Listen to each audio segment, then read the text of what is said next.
Good morning again. A very warm welcome to all of you for this very special occasion. the global launch of the Social, Emotional and Ethical Learning Curriculum, or the as His Holiness has been bringing to our awareness for a long time now, that there is a very important gap in the way we are educating our youth, not only here in India, but all across the world. The Dalai Lama Trust and the Emory University came forward to meet this need with a K-12 curriculum that's at once universal and at the same time open for local adaptation. Vana Foundation provided crucial support in testing it out in the Indian context, and now, in organizing this launch, I invite representatives from each of these seminal organizations to come and say a few words. Last few weeks, some problem.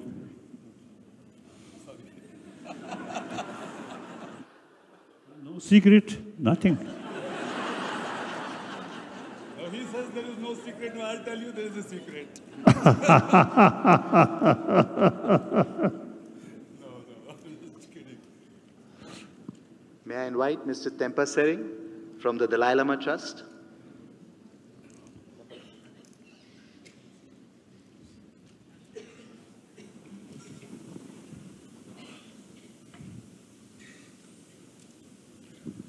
Good morning, everyone.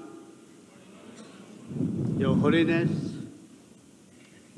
Mr. Manish Sisodia, Deputy Chief Minister and Minister of Education, Delhi Government, Mr. Kailash Satyarthi, Nobel Peace Laureate, may I, on behalf of the host organizing this event this morning, Emory University, Vana Foundation, and the Dalai Lama Trust, welcome you all to this groundbreaking event to launch the secular ethics, which is often referred to, but today we call it social, emotional, and ethical learning. Your Holiness, we have here today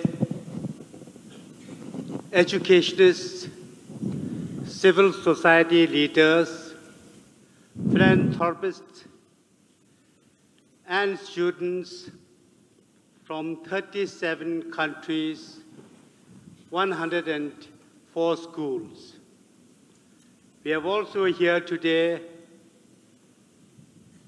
representatives of educational institutions and organizations who are either involved or have contact in education of 11,862 schools, mostly in India. Friends, we are gathered here for the next 2 days to deliberate, to discuss, and to strategize for the realization of an issue that concerns the future well-being and happiness of humanity. It is in view of this important issue, curricula on social, emotional, and ethical learning was prepared by the Emory University on behalf of His Holiness the Dalai Lama, with his guidance, inspiration, and support. His Holiness believes that as a result of modern scientific and technological developments, we have made tremendous development and progress in the fields of infrastructure, communication, and many other fields. And these have certainly brought in more physical comfort and convenience. But have you truly become and correspondingly become happier, more contented? Unfortunately, as we all are aware of, today there seems to exist more mental distress, more violence, and more greed. Also, as a result of extraordinary modern development in the field of communication, the world has become smaller and the human beings have become more interdependent than ever before. But have you become correspondingly more compassionate and more caring to each other? But unfortunately, again, there seems to exist more competition, jealousy, and greed, which leads to more hatred and selfishness. This then is, by and large, the state of the world today. His Holiness firmly believes that the basic nature of human being is kind and compassionate. But the state we are here today is because of the unbalanced education system which places more emphasis on the development of intellectual capacities and neglecting development of compassion and warm heart. We stress more on the individual than on the community. The solution to this problem, His Holiness is convinced, is to impart a balanced education, educating both the mind and the heart, to make human beings more compassionate and less self-centered. In fact, this is His Holiness's passion, this is his commitment, and this is his vision for a better world, a more peaceful world, a more harmonious world. His Holiness often says, I have just 2 hands and needed more to effect changes in this world. Friends, we are gathered here today, coming from different parts of the world, to give His Holiness this much-needed helping hand. Thank you very much.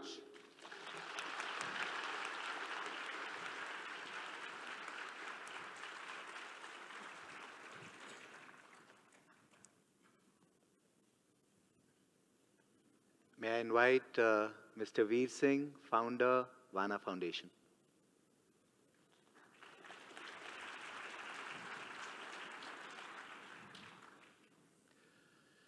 Friends, respected gurus, scholars, teachers, Kailash Satyarthi ji, Manish Sisodia ji, and respected, beloved, and our most precious ocean of wisdom, His Holiness the Dalai Lama, Namaste.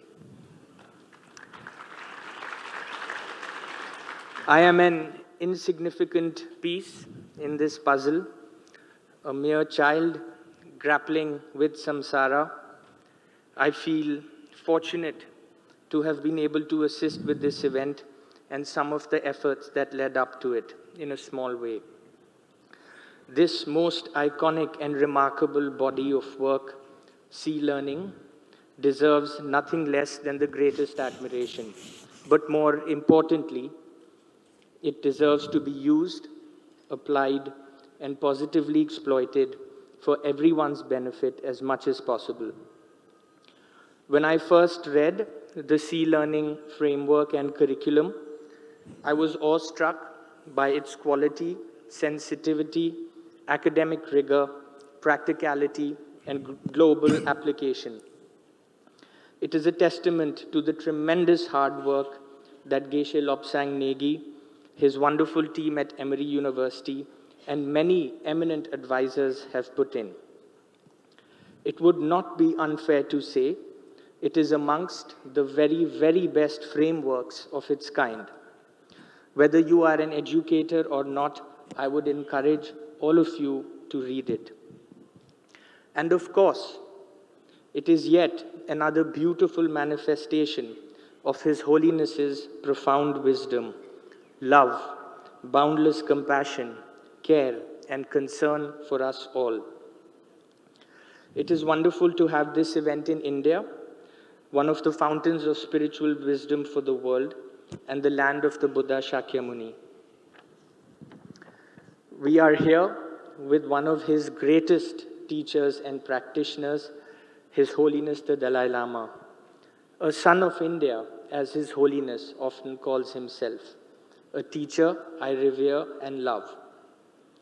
As an Indian, I cannot help but feel an immense sense of gratitude to His Holiness, who constantly reminds us of our profound heritage of wisdom, and who tirelessly encourages all of us, citizens of this one planet, to abandon unvirtuous action, to cultivate everything that is virtuous, and to train the mind, just as the Buddha did 2,600 years ago.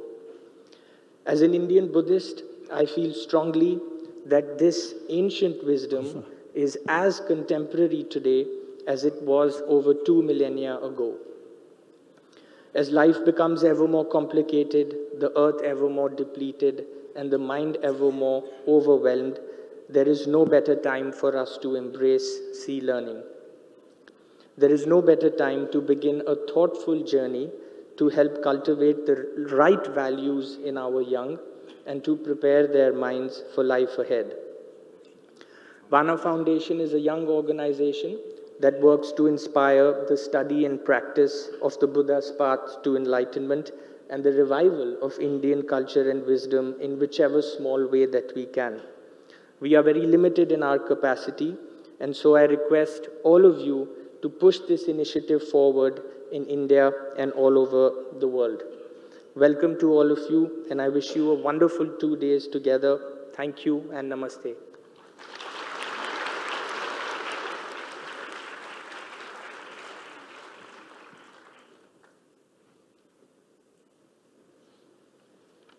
May I now invite Dr. Robert Paul, Dean Emeritus, Emory University.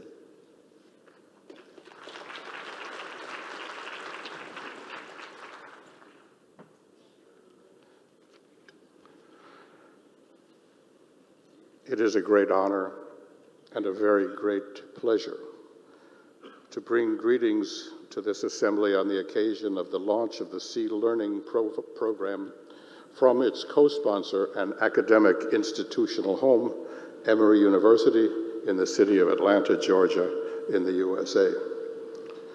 On behalf of Emory's president, Claire Stirk, I convey to you Emory's high hopes for the success of this project, which could not be more timely or more in keeping with Emory's mission. It is that mission to educate both the mind and the heart, so tirelessly and eloquently espoused by His Holiness the Dalai Lama, that has brought Emory together with His Holiness, who serves as Distinguished Presidential Professor at Emory. We're proud to partner with him, as well as with the Dalai Lama Trust and the Vana Foundation, to establish what is the most ambitious and far-reaching project yet of Emory's 2 decades-old collaboration with His Holiness, whose wisdom has successfully guided us in the past and whose commitment, whose service of all humanity has inspired and continues to inspire us. No one can doubt that the world is entering a tumultuous era with tremendous challenges, but also with ever-increasing knowledge about how to deal with the problems that face us. And there is one great resource that stands above all others that will lead us to a better world or allow us to be overwhelmed by the forces of divisiveness, destruction, and despair. That resource is our children and our children's children. What the world will become in the coming years will be determined by the choices these next generations will make and the actions they take in relation to others with whom they will share this small and very vulnerable planet. Forming these children into the kinds of adults who will not only have the skills to work on solving the great technical and scientific challenges of the coming era, but will do so in a spirit of generosity, forgiveness, understanding, and compassion for others. This now stands as the most important task facing today's adult generation. We now know that these qualities can be taught and inculcated just as can the skills of engineering, mathematics, and science. And therefore, we recognize that no more worthwhile task confronts us than developing educational systems that address both the heart and the mind, teaching our children both knowledge and the emotional, social, and ethical understanding of self and others that together unite to create genuine maturity and wisdom. Emery's motto, "The wise heart seeks knowledge," perfectly captures the project of the Sea Learning program, and our meeting of minds and hearts with those of His Holiness and all those gathered here gives us hope and excitement about the launching of this all-important effort. In closing, I want to thank and congratulate my former student and now colleague, Lobsang Tenzing Negi, who has led us in this crucial and promising endeavor. There are many others, too numerous to mention, who deserve much credit, but there is no doubt that without Geshe Lobsang's energetic and effective leadership, this event and this program would not be happening. Thank you very much.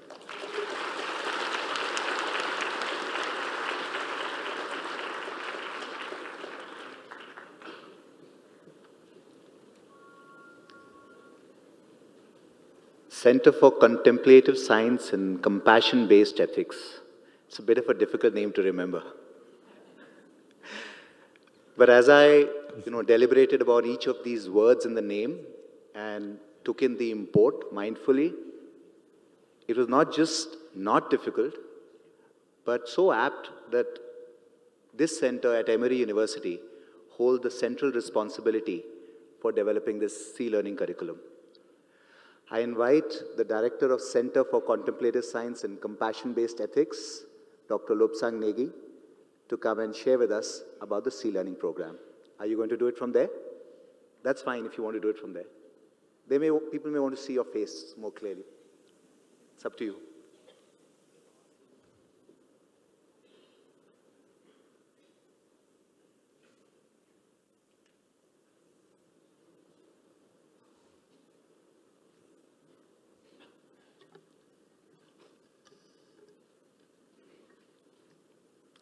Good morning. With my humble request to His Holiness the Dalai Lama, humble respects to His Holiness the Dalai Lama, Shri Kailash Tyarthi Ji, and Shri Manish Sisodia, the Deputy Chief Minister, Delhi Government. It is my privilege to give a brief introduction to the Sea Learning program here, which stands for Social, Emotional, and Ethical Learning. But first allow me to express my deep And heartfelt thanks to Mr. Tempa Sering of the Dalai Lama Trust, Mr. Veer Singh of Vana Foundation, and Dr. Robert Paul, my own advisor at Emory University, for their wonderful opening remarks and representing our 3 host organizations for this launch.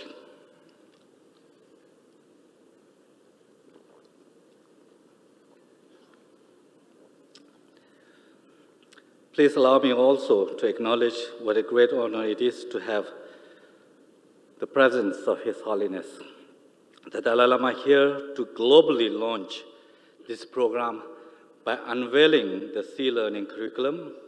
His Holiness has not only been the inspiration, the vision, but also the support behind this program. In fact, Sea Learning is a program that inspires to fulfill His Holiness's far-reaching vision, the vision for educating the heart and mind, or what His Holiness often refers to as the secular ethics in education. We would not be here today without His Holiness's kindness and His Holiness's guidance. We are also so privileged to have with us here our other distinguished guests, Honorable Shri Manish Sisodia, Deputy Chief Minister of Delhi Government, and renowned children's rights activist, Nobel laureate Shri Kailash Satyarthi. We are here to celebrate the global launch of Sea Learning program. Although this is a new program, its roots go back quite far. It represents and reflects many decades of work, discussions, meetings, and dialogues by His Holiness the Dalai Lama with world leaders in education and various scientific disciplines, including neuroscience, psychology, and others, on topics of how to bring about a change in education that can bring the most benefit to future generations and prepare them to meet the challenges that lie before them. For quite some time, His Holiness has been convinced that our education, to be truly useful, it must be combined with a good heart. Furthermore, he contends that such an education of heart should be based on secular ethics, and ethics based on our common humanity and on science rather than on a single religion or ideology. This is by no means because His Holiness is himself against religion in any way. Rather, it is because of the diversity and pluralism of our world today and our urgent need to learn to live together peacefully in harmony. This is the vision upon which Sea Learning is founded. Sea Learning is also the culmination of 20-year-long relationship between His Holiness the Dalai Lama and Emory University. In 1998, His Holiness inaugurated the Emory-Tibet Partnership, when he was visiting university as its commencement speaker. In his commencement address, he said, and I quote, "I believe that education is like an instrument. Whether that instrument is used properly or constructively or in a different way depends on the user. We have education on the one hand. On the other hand, we have a good person. A good person means someone with a good heart, a sense of caring for welfare of others, a sense of commitment, a sense of responsibility. Education and warm heart, the compassionate heart. If you combine these two, then your education, your knowledge will be constructive.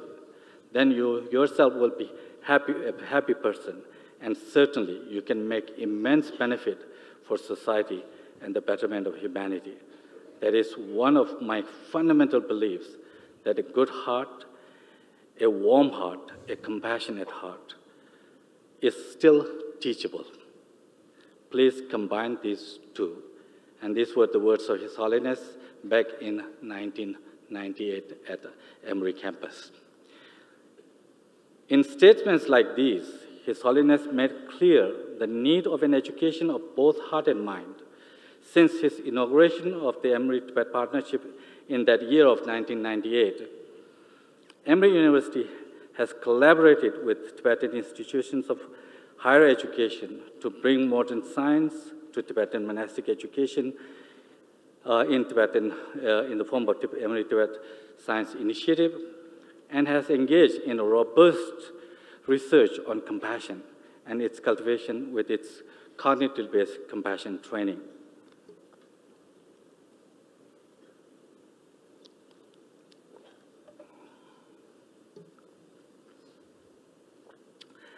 The purpose of all of these efforts has been to bring modern science and Western intellectual tradition into dialogue with the Indo-Tibetan tradition, which His Holiness often fondly refers to as ancient Indian Nalanda tradition of critical inquiry, a tradition that has spent millennia examining the inner science and nature of the mind and emotions. The hope is that this exchange of knowledge can lead us to a better understanding of the human condition and concrete solution to our present-day problems. The culmination of this collaboration between His Holiness and Emory University is Sea Learning, a K-12 education intended for global implementation. We embarked on this project when His Holiness entrusted us in 2015 to develop a framework and sample curriculum for bringing secular ethics into education. In developing Sea Learning over the next 4 years, our team drew directly from the writings of His Holiness, including his books, Ethics for New Millennium and Beyond Religion. We also drew from leading scientists and scholars in the field of education, including the works of Daniel Goleman in the field of evolutionary biology, neuroscience, psychology, the social sciences, trauma-informed care, systems thinking, and so on. Throughout our small team at Emory was guided and aided by a multitude of teachers and senior advisors and experts. And we are so grateful that many of them are here with us today. But I would be remiss if I don't mention the tremendous contribution that one of our advisors, Geshe Tupten Jimpala, whose insight and his contribution has been enormous. Unfortunately, he couldn't be here because of the writing project. Over the past 4 years, over 600 educators have attended Sea Learning workshops and been given curriculum to pilot in their classrooms. And of them, over 150 educators have directly contributed to the curriculum or have provided crucial feedback on their use of the curriculum during its development. In addition to the framework and the curriculum, our team, which now includes many international partners, has worked tirelessly to produce the 4 volumes we will present today. To develop an online platform for educators, educator preparation and support so that this program can become truly global, and to initiate a robust research and assessment program to evaluate the effect of educating the heart and mind on children and educators alike. Working on such a visionary and far-reaching initiative with so much potential to bring genuine benefit to the world has been a tremendous privilege and honor to our entire Sea Learning team, and for that matter, it is a proud moment for the entire Emory community as well. In addition to thanking His Holiness, I would much like to thank the successive presidents of Emory University who have supported these efforts over the past 20 years, including the current president, President Claire Sturr, as well as our Dean of the Emory Deans of Emory College over the years, most notably Dr. Robert Paul, who just spoke before me, but also the current Dean Michael Elliott. We would not have reached this point.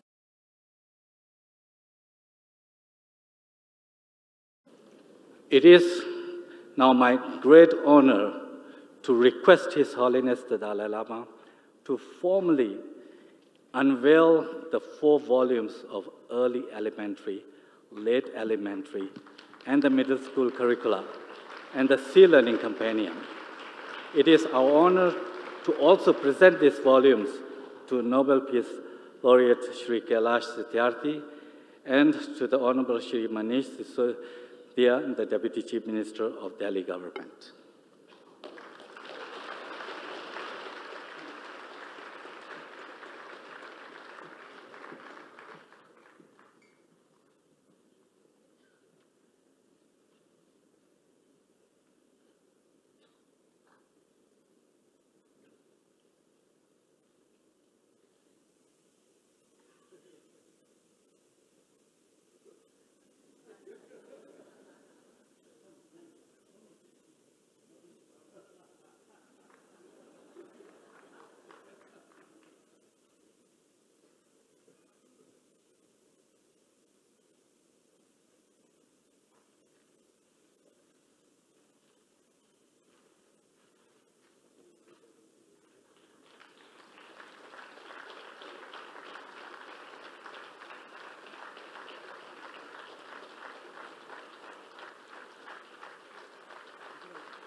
The early elementary curriculum and the Sea Learning Companion is being simultaneously launched in 12 major languages. Not only the 6 UN languages of English, Arabic, Chinese, French, Russian, and Spanish, but also Tibetan, Hindi, Korean, Mongolian, German, and Portuguese.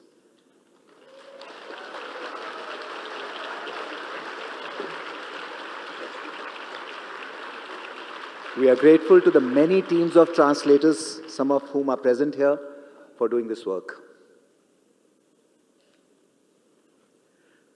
We would now like to show a brief video on sea learning, which gives a small glimpse on some of the many students, classrooms, and educators who have helped develop and piloted the program.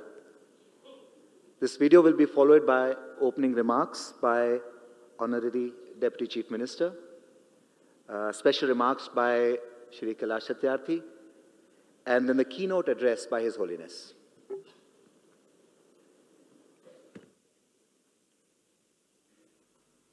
Can you tell me what the future is going to be like? What do you mean by the future?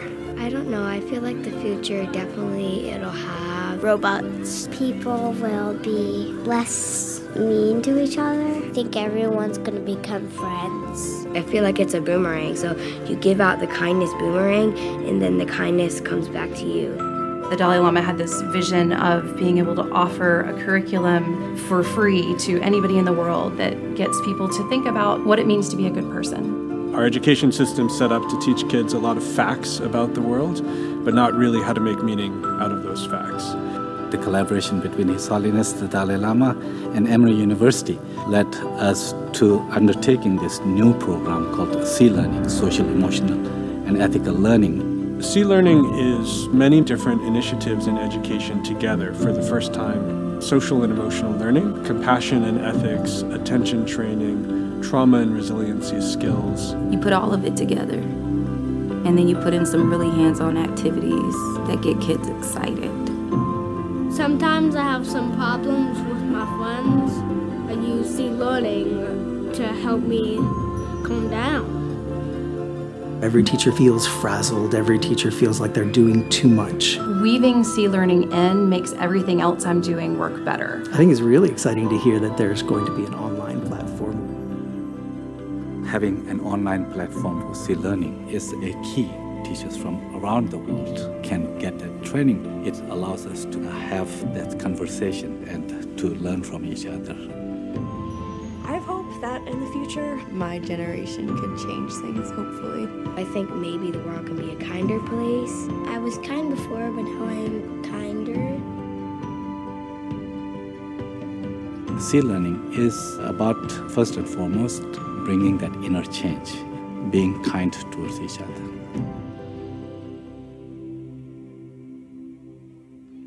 And that's it.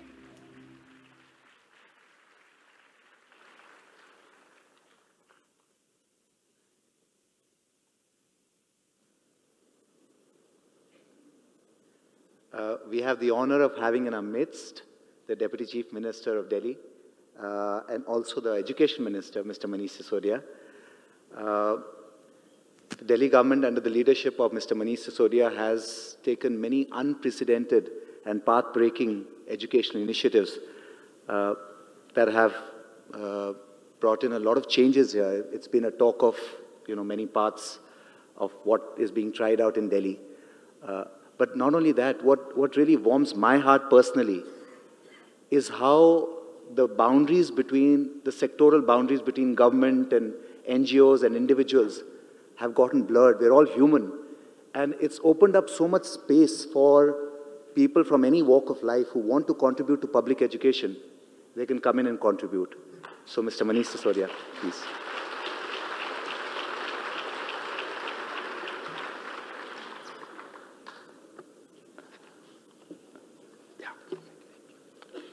Respected Mr. Negi, Mr. Kailash Satyarthi on the dais, His Holiness,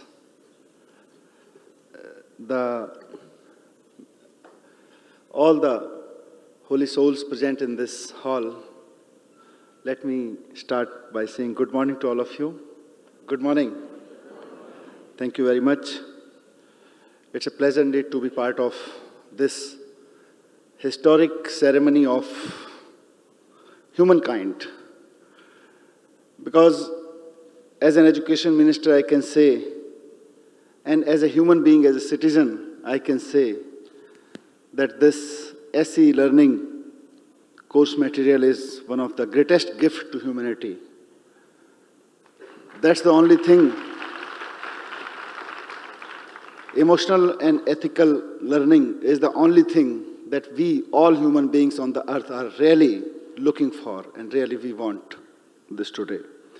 Especially at a time when the entire world is trying to solve the problems of hatred, problems of violence, through rules and laws being made by the governments every day, and the weapons being purchased every day. What we are trying to do, we are trying to buy peace through weapons. We are trying to buy peace, bring peace through law. And we have seen in the world that it has not been possible so far. There are thousands and thousands and thousands of pieces of papers, which we call rules and law. And there are millions and millions of weapons on the earth. Then we can say that there is no peace on the earth. There is risk to life. There is always a risk to humanity. There is always a risk to the nature. At this time, we introduced this curriculum called SE Learning, Social, Emotional, Ethical. That's why I said it's one of the most needed, much needed curriculum, much needed education for all the people living on the earth. I would say this is the solution to hatred. This is the solution to violence. This is the solution to all the divisions that we are living with together. This is the solution to make human being one. This is the only solution, I would say, to bring oneness amongst all the human beings living on the earth. And that's much needed. That's why I congratulate the team behind this curriculum. The Emory University, Dalai Lama Trust, Vana Foundation, and everybody who has been working. I have seen this curriculum before. I was under discussion and I've got an opportunity to see the curriculum in advance, and I found this is the scientific way to teach ethical and emotional science.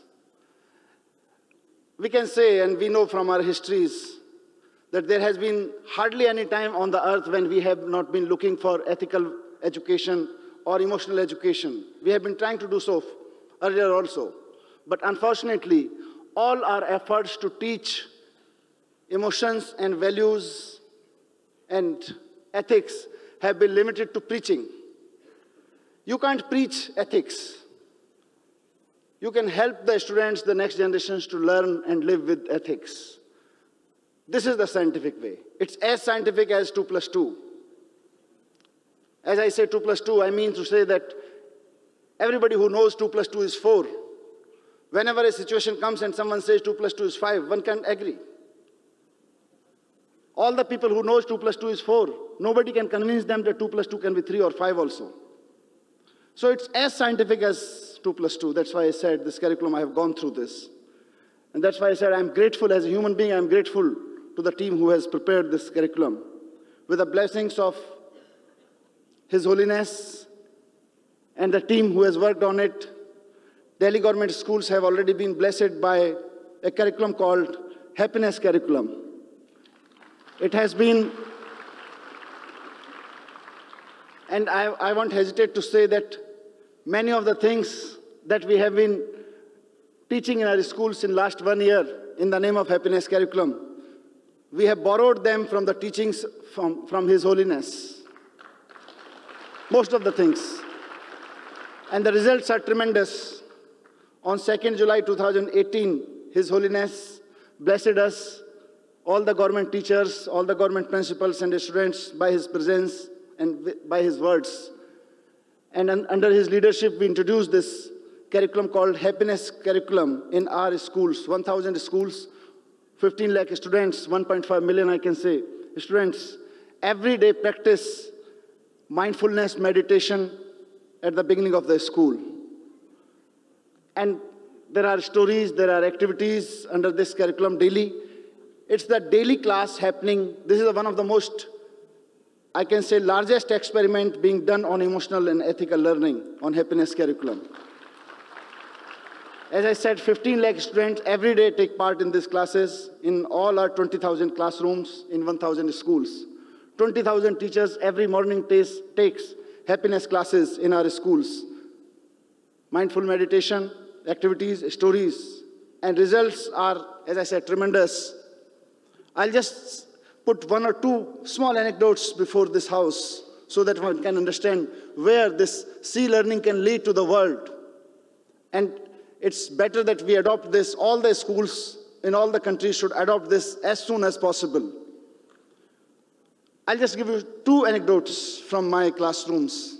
One small girl, the outcome comes from the parents and teachers. Many of the principals have told me in my schools that students in our schools are now behaving in a more calm manner. They are not being as rowdy as they used to be at that point of time before introduction of this curriculum. Behavior changes are there. But one mother told one of my teachers, she came to school and asked us, what are you teaching these days to my students? She said, what? Why? Is there something wrong? No, she said, nowadays, my child has, when he comes to house, he has been, earlier it used to be his rowdy behavior when he used to come back to home after school. And he used to have, I used to request him to have food and he always used to say, no, abhi nahi, abhi nahi. But now, when he comes from the school and I offer him food, he not only have food easily and calmly, but also asked me with love, Mother, do you have enough for yourself also in kitchen? And not only this, he actually sometimes go back to kitchen and actually looks, because these are have-not families, the very poor families. The child go back to kitchen and looks at the utensils that if there is enough left for my mother also. One of the girl told me that, sir, after this happiness curriculum, now we are actually more concerned about the financial position of our families. Earlier we used to think that our parents are not spending as much as required. They are not offering us as much gift as we demand. But now, after attending this class, we actually are critical to our financial positions and to the parents' financial position. So there are so many. One of the teachers told me that the greed of collecting more and more saris has gone away because of this happiness curriculum. Yeah. So these are very anecdotal, but very beginning. This has been 1 year only. The scale is high, so we can understand that the penetration would be much and much deeper with the process of time. But again, I would like to say that we learn more from this SE curriculum. We would like to adopt this as soon as possible, as fast as possible, maybe in the name of happiness or maybe in the name of C curriculum. But yes, future of the human being, future of the earth, future of all the nations is in SE learning. So thank you very much for making this possible for all human beings. And thank you, His Holiness Dalai Lama, for blessing us.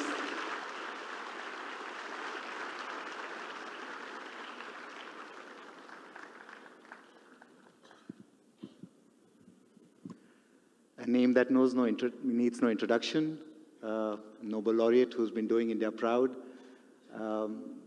But I'm sure that's not how Kailash Satyarthi ji thinks of himself. Moved by the plight of countless children who are forced to work not only to survive themselves, but also for adults, loved ones or not. He's worked tirelessly to build the global march against child labor and also the global campaign for education. May I invite Mr. Kailash Satyarthi to share with us how he sees C-learning to be relevant in his heart-rending context. Your special remarks, sir.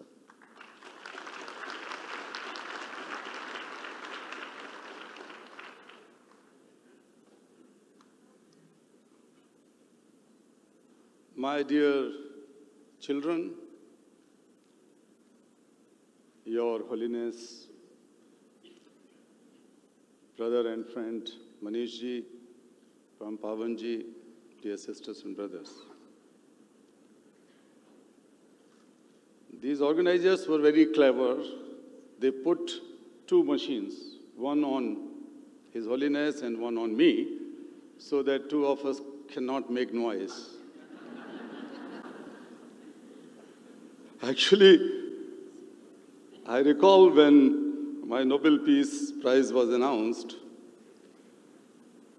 some journalists and friends told that, oh, Kailash ji, such a great news that you are going to join the company of those 20, 25, the tallest moral leaders of the world. I said, yes. But then I immediately said that I'm sure that I'm going to join 2 more children. Little elderly, more wise. And they were asked, you work with the children and live with the children for all your life, and you think and behave like a child. Who are these 2 more children? I said, one is Archbishop Desmond Tutu, and the second one is the Holiness the Dalai Lama. So if any 2 of us meet, the laughter and noise is bound to happen.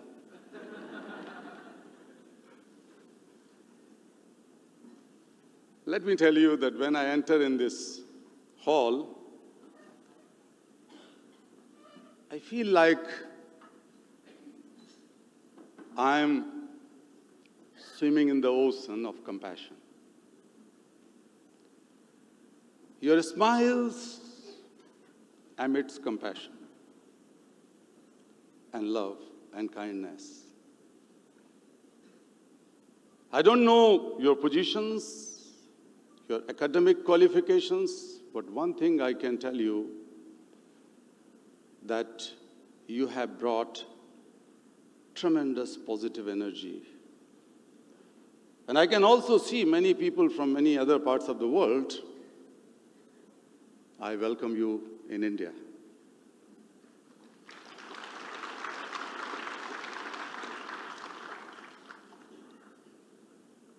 Why I said that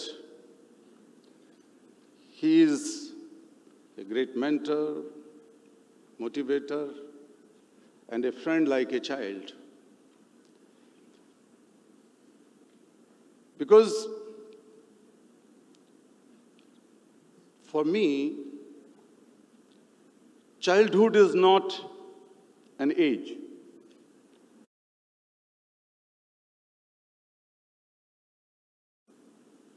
Childhood means transparency, truth, forgiveness, more quest for learning.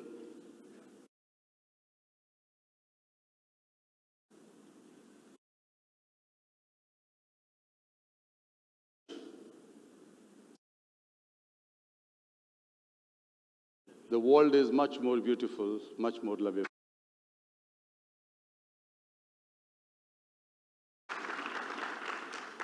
So today, one Foundation, the Dalai Lama Trust, and all those people, academicians who worked in this C learning syllabus, I hope, I cannot say now, frankly, but I hope that it will help in changing my thought or my belief about education. When the children are born, as I said, they are true. They reflect divinity. But over the years, they are conditioned through our teaching, through our identities. We tell you are Buddhist, you are this, and you are that. Their identities begins with those divisive trainings. No.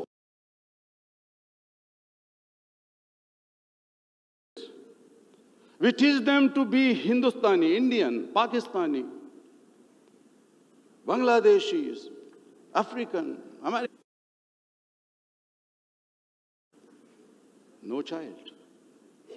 It is adults who created the borders on this Mother Earth, and we teach them nationalities and boundaries. So if such an effort can help in bringing back and de-learn these kind of things, and try to inculcate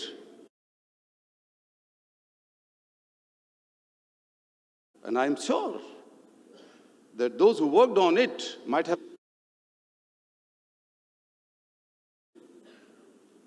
not just to teach the children compassion, but learn compassion from children.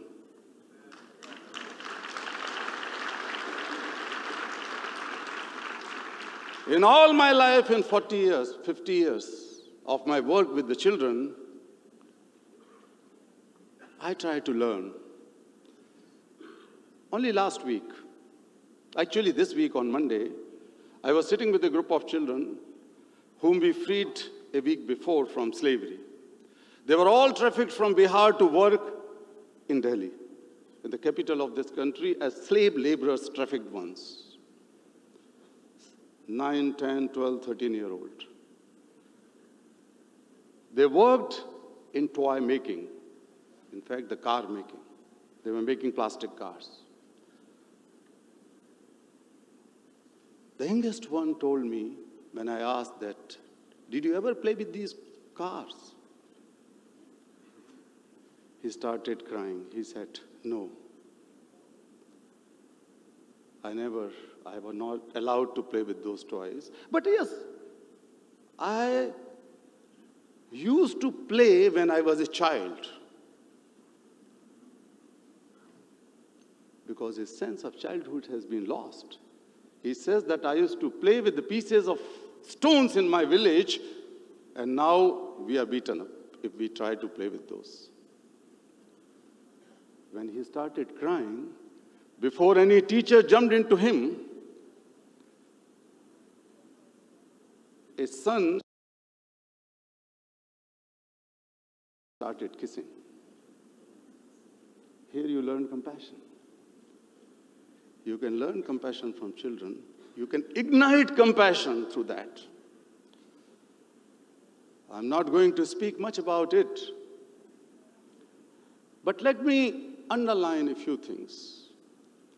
One is that all religions on the earth and all revolutions, political, social revolutions, were born out of one spark, and that is compassion. And compassion is not simply an empathy, it is not sympathy, it is not just kindness, it is not the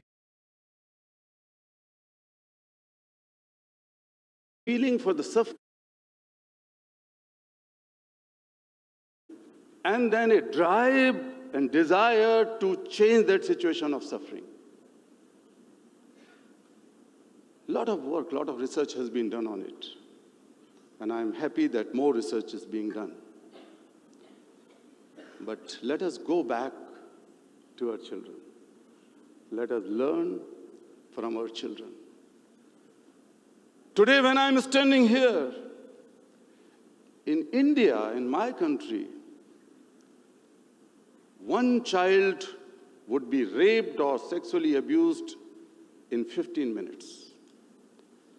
Today I am standing here, 152 million children must be working as child laborers in extremely subhuman conditions in one other part of the world.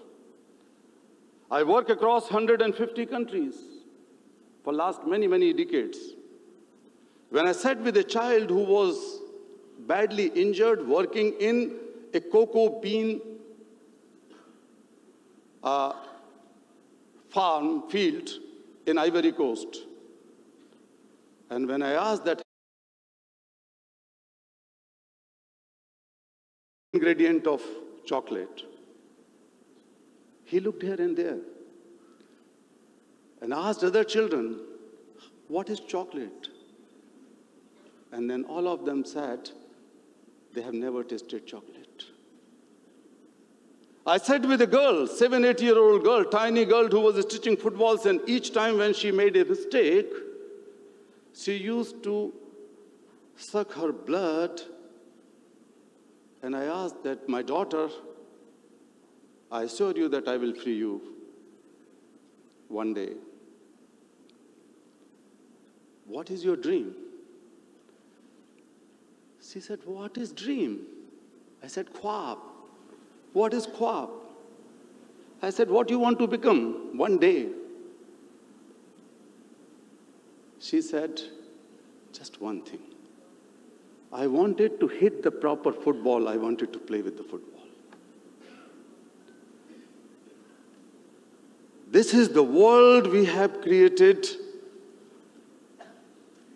due to deficit in compassion. In our personal life, in our social life, in our political life, in our business life. So, dear friends, I can tell you that we all, each one of us, are born with the most precious divine gift. That is compassion. We ignore it. It is layered with our knowledge, our maturity, which makes us more artificial. It is layered with bias, fear, insecurities, and so on. If this most precious gift of God, compassion, is with us, let us not confine it to our children, our siblings, our biological ones. or our close friends. The God is not so meager if there is a God.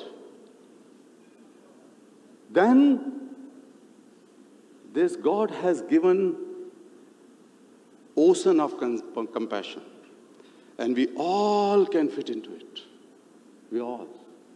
We have to open it, then we all can swim, as I'm swimming today with all of you, the ocean of compassion. So, dear friends, I hope that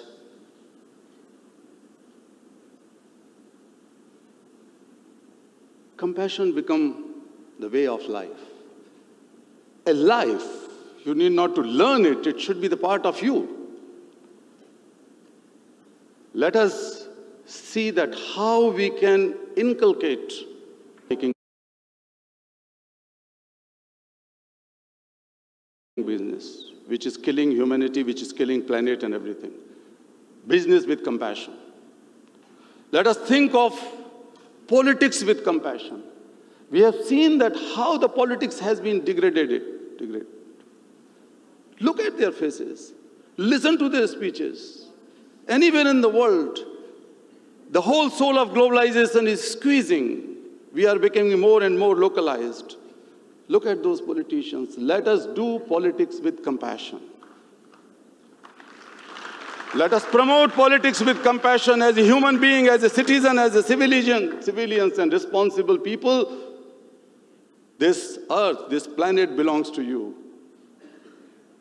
So ask your politicians to be compassionate. And if they are not, I know. And you know better than me. And the religious leaders, faith leaders should also learn compassion. The soul is gone. The big churches, the big temples, the big mosques are built. And sadhus, babas appear on the television, not 24 hours in 24 hours of the day, but maybe 30, 40 hours a day. So let us love ourselves, but let us love all, and that is possible when we learn from our children. Thank you so much. Thank you.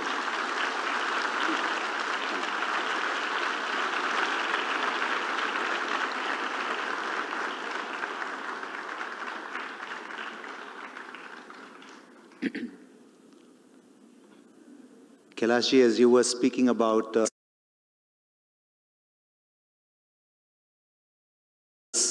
trust these identities over them, and probably that's how we create these barriers to compassion, which is already existing in the children. 18th century mystic poet Kabir, I'm sure many of us have heard this. He says, "Sab aaye ek hi ghat se, utre ek hi baat, बीच में दुविधा पड़ गई, हो गए 12 बाट." What he's saying is that we all came from one place. We walked the same road. Duality threw us into doubt. And now the road has been split into dozens.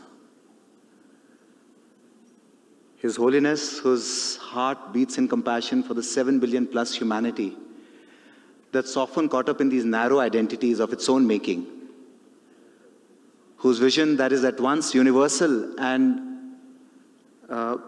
also beyond these narrow affiliations. With his relentless pushing, he's been the one key instigator of this whole enterprise of the development of the CE learning curriculum. His Holiness.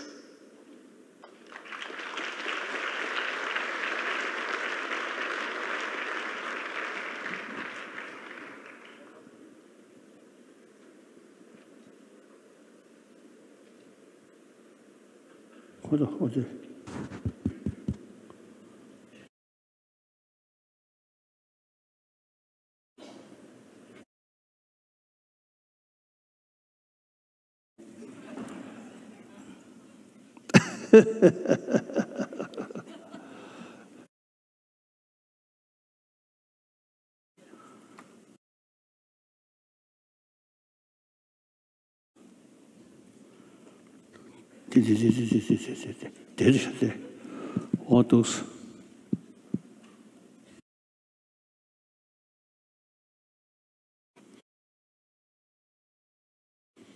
Rajamendo.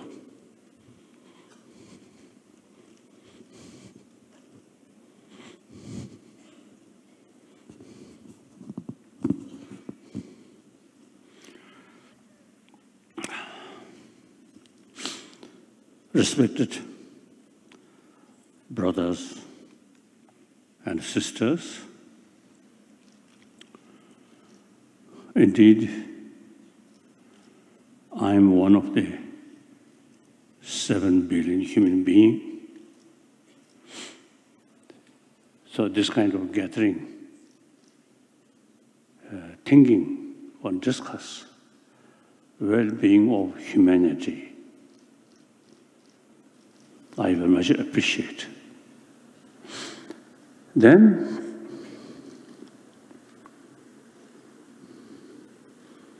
if you look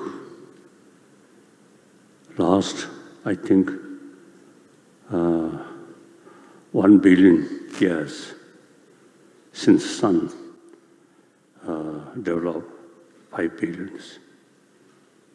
And then living being start 1 billion years. Among the what's it, the different species of mammals,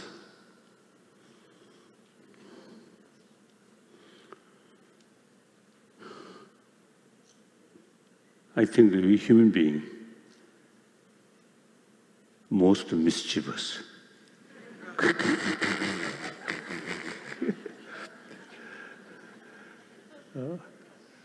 I think other sort of sentient being, mammals, of course, they also have anger, attachment, sense of I, yeah. But due to their anger, this is some limited destructive action. We human beings, most of us today, in a way, most destructive. This intelligence.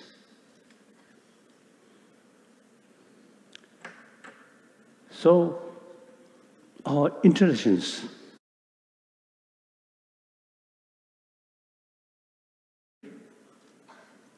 we can do immense good things. Same time, this intelligence, you see, use destructive way, as I mentioned earlier, then really very, very harmful. So now, basic human nature is very good, compassionate nature. One example, my hero, Richard Moore.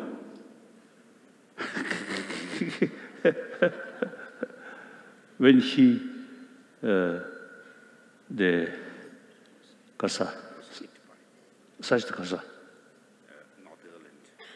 Oh, Northern Ireland. Belfast, there. When you see crisis, some problems. So one British soldier, you see the rubber bullet hit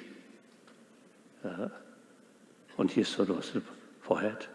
Immediately, I burst, destroyed. But, you see, then in hospital, the next day, when he recovered, his first thought, not anger, not hatred. But now I no longer see my mother's face. Ah, beautiful, beautiful. So he never kept sort of anger towards that person, British soldier who shot. So eventually they become very good friend. So that's one indication of basic human nature. And now scientists also say basic human nature is more compassionate. We are a social animal. Our survival entirely depends on others' care, others' affection. Firstly, mother, then friends, like that. So that's basic human nature. Now, as you mentioned, the education, once the children join the education, then not much talk about these basic human value.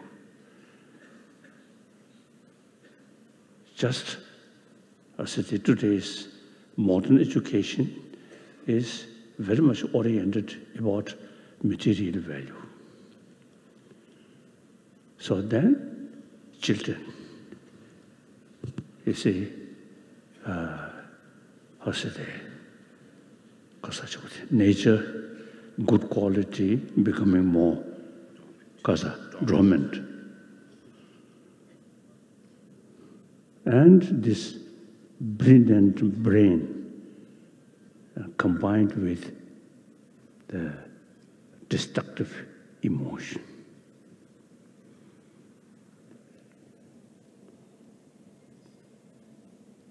Since basic good nature, dormant, and then attraction about external things, and then education also talking about material values, like that. So therefore, now key thing is education. You see, further or utilize the ability of human intelligence. Human intelligence cannot turn positive through mere faith, but through reasoning. So education have very, very important role. Firstly, making distinction among the different emotions. Then destructive emotion, through human intelligence, properly think, then we can develop conviction. Destructive emotions such as anger, such as hatred, although it is supposed to protect oneself, but actually very harmful. That human intelligence have the ability to make distinction. Intelligence have the ability to see long-term interest, short-term interest. And intelligence can see more holistic. And also intelligence can see reality. Emotion cannot. When anger develops, short-sighted, immediate. And from now quantum physics, and according to quantum physics, and also some of the ancient Indian sort of philosophical view, the most of the destructive emotion is very much based on appearances. So therefore, intelligence analyze the reality, and we will understand the deeper level of reality. And firstly, we can develop the knowledge. There is gap, appearances and reality. Emotion just based on appearances. Now, this is now scientists also say. So therefore, education is very, very important role to get understanding the reality and combine the sense of responsibility, that's compassion combined. So therefore, I really appreciate Emory University and concerns of people who really now pay attention for that. The result may not achieve next week, but I think next generation will come more sensible human being, more compassionate human being. Then not only individual become happier and family, but also entire world can be more peaceful, more genuine sense of cooperation and ready to share others' problem and helping each other. At the time now, global warming quite serious. So we really need a sense of one community. Eastern world, Western world, Southern world, Northern world, we are same.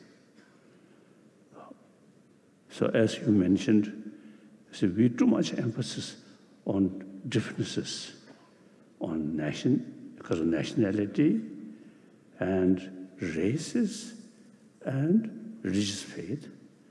These are secondary. The important is we are same human being. We share this same planet. We have to take care of our environment. This is the only our home. If we, due to carelessness and due to global warming, if our world become desert, then there is no other alternative. Moon, night, blue sky, moon, beautiful. I think 1,000 years, people always say, poetry, always mention. But if you see, we try to settle there, hopeless. We will die. So no matter how difficult our world, this is our only home. So we have to take care of our environment. So in a way, in a sense, it's a sense of concern or compassion attitude, not only we human beings, but also other sort of animals, birds, some different insects. These, something like ornament. Mosquito may be exception. My relation with mosquito, not very good. So we have to extend our sense of responsibility, sense of compassion. Firstly, our own family member, then our own community, then finally entire humanity, then also different species of mammals on this planet. So that's all. Thank you.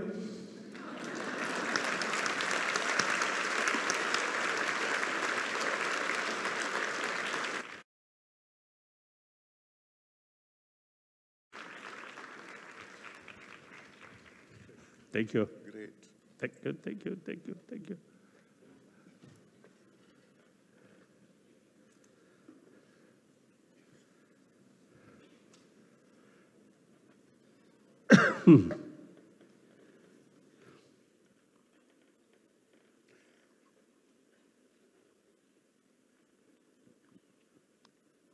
And now, may I invite on stage a distinguished panel of experts who have researched and studied the benefits of Sea Learning curriculum. We have Dr. Daniel Goldman, who's going to be here on a pre-recorded video. He's not been able to make it because of the pollution that we just talked about. His doctor didn't allow him.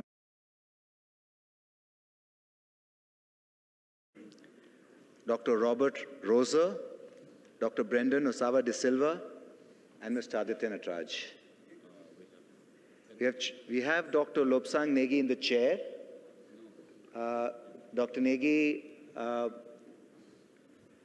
soon as he came to Delhi, he was, unfortunately, he fell ill. And in fact, he's come only late last night from the hospital. So thank you so much, Dr. Negi, for still making it here.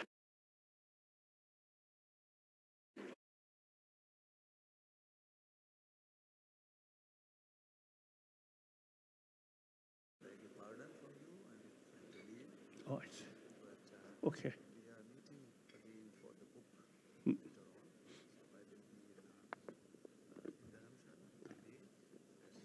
Oh, yes, most welcome.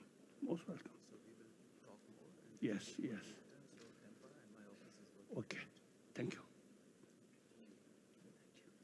Thank you. Thank you. Kailashi has to leave. I would like to leave. Elections are going. Oh, yes.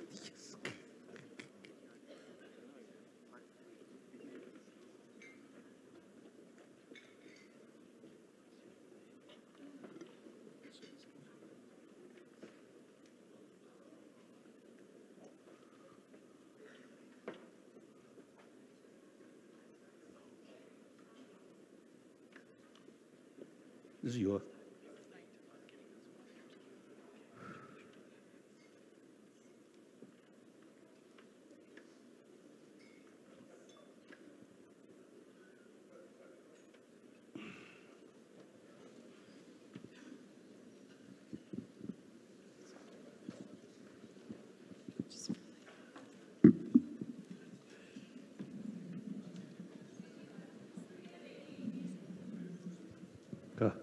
Oh. Okay.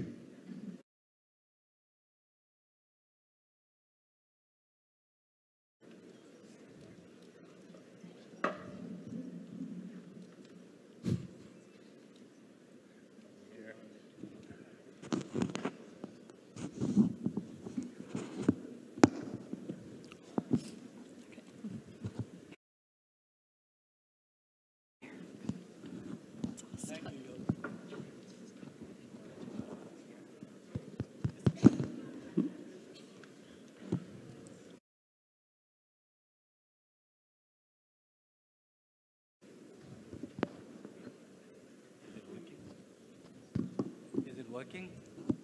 No, not working. Is it working? Still not. Maybe it's not. It is on, but no. Hello? Is it working? Hello, testing? Yes. Yes. No.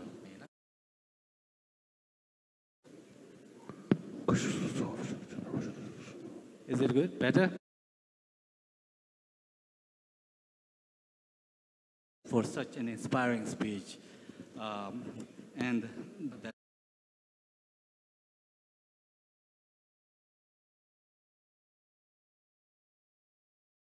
to fulfill. We move now into the second session, which is a panel session. Unfortunately, we have run out of at least half an hour, so we have much shorter presentation times, unfortunately. Originally, we had arranged for 10 minutes each, which if we can get it squeezed to 8 minutes, I think we had just right time for the 6.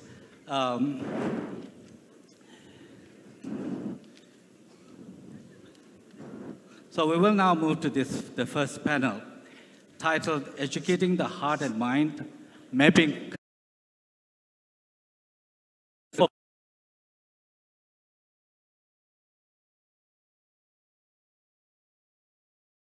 And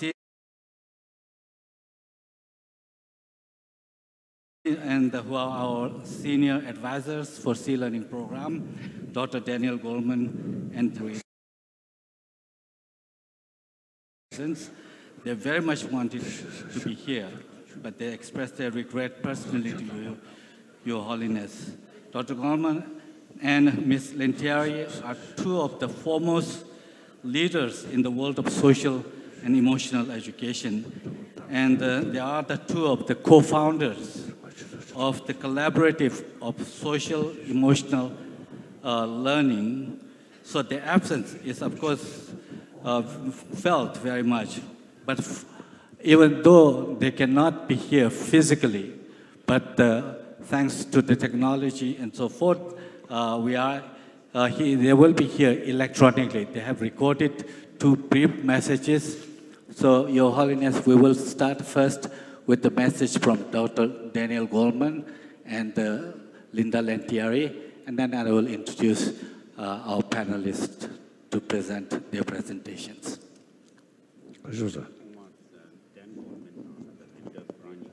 When I wrote Emotional Intelligence in 1994, I argued for educating students emotional and social skills. I was spurred by the finding that when it came to students' problems like violence, drug abuse, depression, and dropouts, the program self-awareness, self-management, empathy, and social skills, which altogether help kids make good decisions in their lives. A small group of us, including my friend and fellow speaker Linda Lentieri, founded the Collaborative for Academic, Social, and Emotional Learning to spread this approach. Today, it's become a worldwide movement known as Social Emotional Learning, or SEL. Research shows that these programs work. A study of several 100,000 students found SEL lowers antisocial problems by 10%, increases pro-social attitudes, such as liking school, by 10%, and boosts academic achievement scores by 11%. When I wrote A Force for Good, the Dalai Lama's vision for our world, for his 80th birthday, I came to see how SEL aligns with His Holiness's mission of reaching the people of the 21st century with what he calls an education of the heart. The Emory Sea Learning Framework complements SEL with crucial skills that are largely missing from existing programs, skills that I identified in my book, The Triple Focus, written with MIT's Peter Senge. These include attention training, care and compassion, systems learning, and the development of an ethical outlook. In particular, compassion and discernment provide the foundations for sea learning. This combination of wisdom and compassion seems exactly what the world needs now.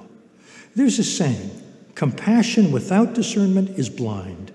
Discernment without compassion is like a dried up fruit tree. Congratulations, Your Holiness, on this global launch of sea learning, the culmination of more than 20 years of academic collaboration between you and Emory University. My hope is that sea learning will be adopted far and wide and help more and more students far into the future.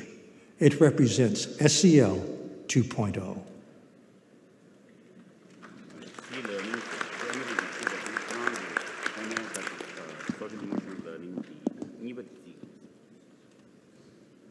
And now the next one with Ms. Linda Lentieri. It would not be ready yet? 10 minutes? PowerPoint, okay, perfect. So, Your Holiness, our panelists include here today Dr. Kimberly Shonat-Raquel. She is a developmental psychology and world-renowned developmental psychology whose work has focused on evaluating the benefits of social and emotional. The bios are in the program. Our second panelist, Dr. Robert Roser, is also a developmental psychologist and a leading researcher on mindfulness and compassion in children.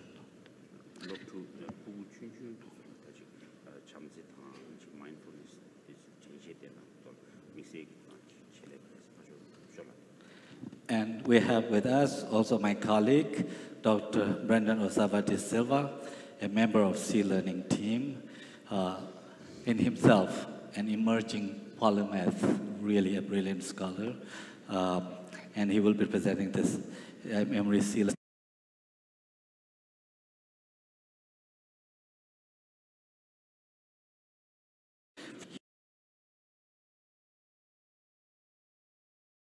Here in this country. So unfortunately, there are only 45 minutes. So if we can limit to our presentations to 6 minutes each. Okay. I'm going to talk really fast. 6 to 7. 6 to 7. Thank you. So I need the slides. PowerPoint.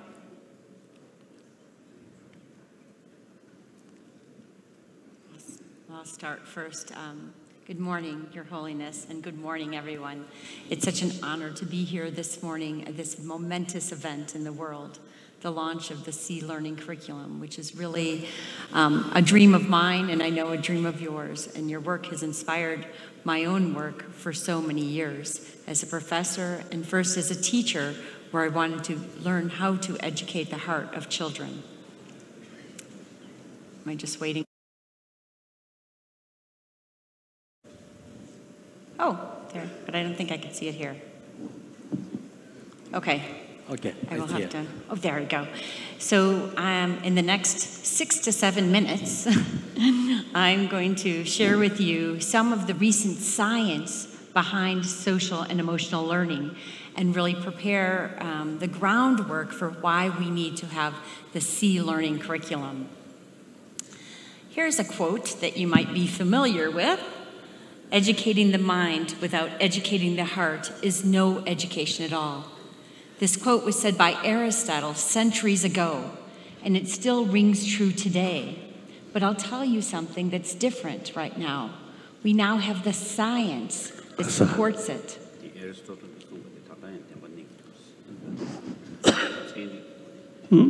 So the research we have that shows how you feel affects how you learn. That when we're happier, we actually learn more. But why now do we need to think about bringing social and emotional learning? We know that there are extra challenges and risk factors that our children are facing. There's bullying, sleep deprivation. Children are not getting enough sleep these days. There's decreased empathy, as well as toxic stress. In particular, toxic stress that children every day are experiencing stress, not just at normal levels, but at very high levels in the conditions they face in the world. And that's leading to mental health problems, indicating that about 1 in 5 children have a mental health problem. And many of them do not receive the help they need. We also know from the science that stress is contagious.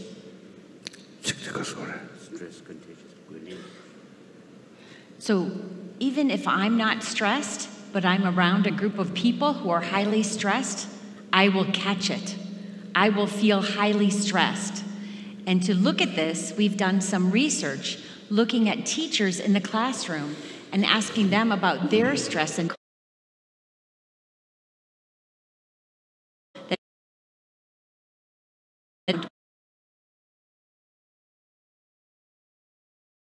was fascinating. Those of stress and burnout had students with the highest levels of stress.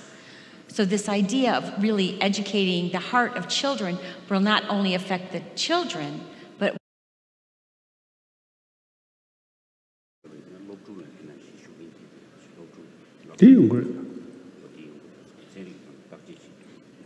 so what now? What's the solution? I think you can guess. Social and emotional learning, which is a growing movement around the globe.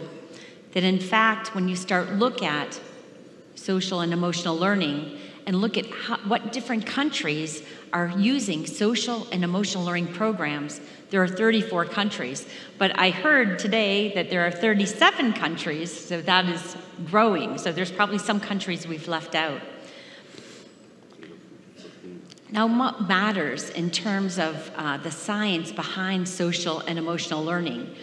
What matters really? And I'm going to share with you in the next couple of minutes some of the recent research findings.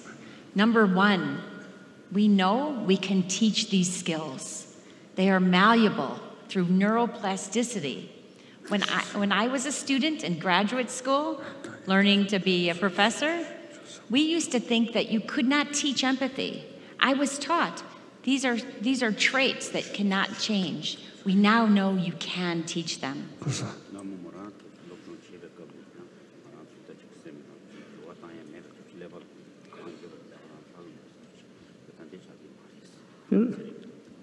We also know that social and emotional learning programs make a difference.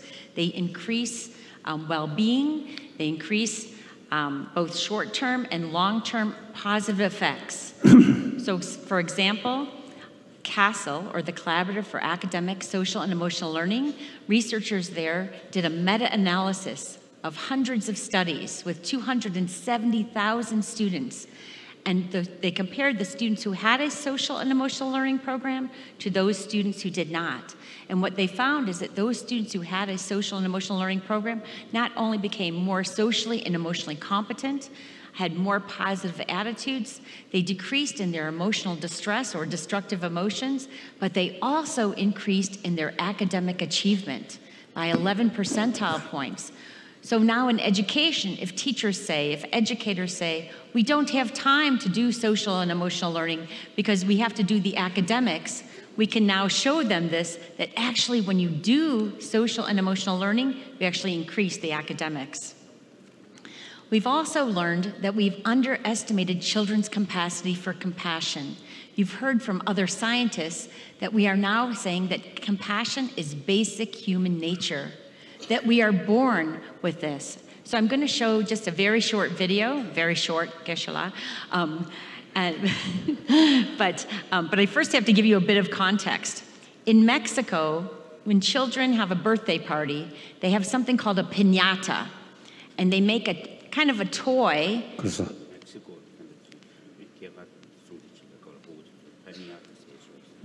So they have a toy that they make with paper mache, and they put candy inside of it.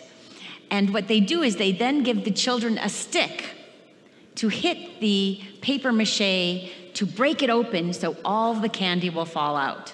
Let's see what happens when a young child is given the stick.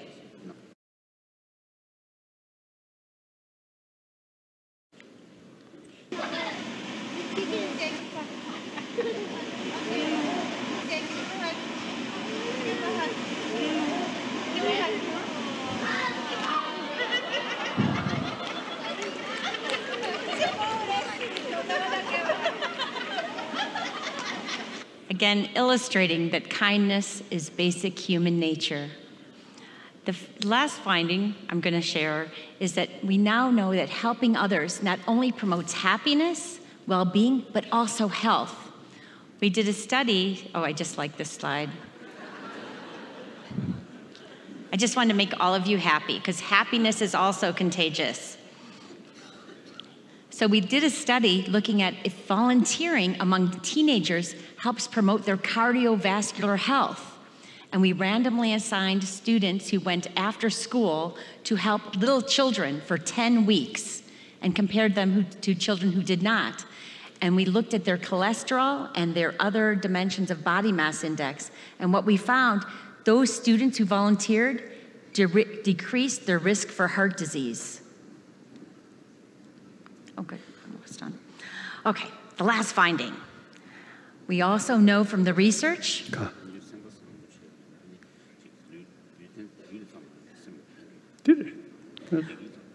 we also know that when we're talking about social and emotional learning, we can't just think about having a program for students. We have to also think about the context, creating the compassionate classroom, and we also have to think about the social and emotional learning of the educators. When I was a beginning teacher, I worked with some very difficult students. And I found that when I was working with them and I cared so much for them, that I was stressed. I would have stomach aches or headaches because no one was watching out for me. And we know we have to create that context for the well-being of the teachers as well as for the students. And that has to happen in a kind context. So where do we go from here? Social and emotional learning in the past decade has really led us to new advances in the science. But there's some important things that are missing in these social and emotional learning programs. Things where we need to go from here is we need to cultivate attention training, or mental hygiene. We need to have trauma-informed approaches. We need also to think about secular ethics, as well as systems thinking and interdependence. And finally, we need to think about cultivating compassion. Until today, there was no curriculum, a social and emotional learning curriculum, that had all of these components. And now we do with the launch of social and emotional learning, C-learning curriculum. Thank you.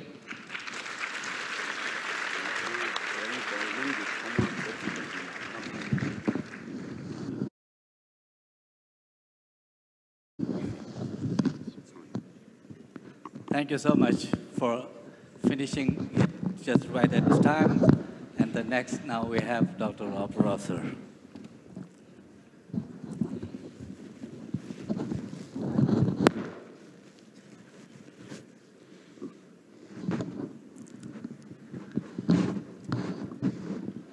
Good morning, Your Holiness.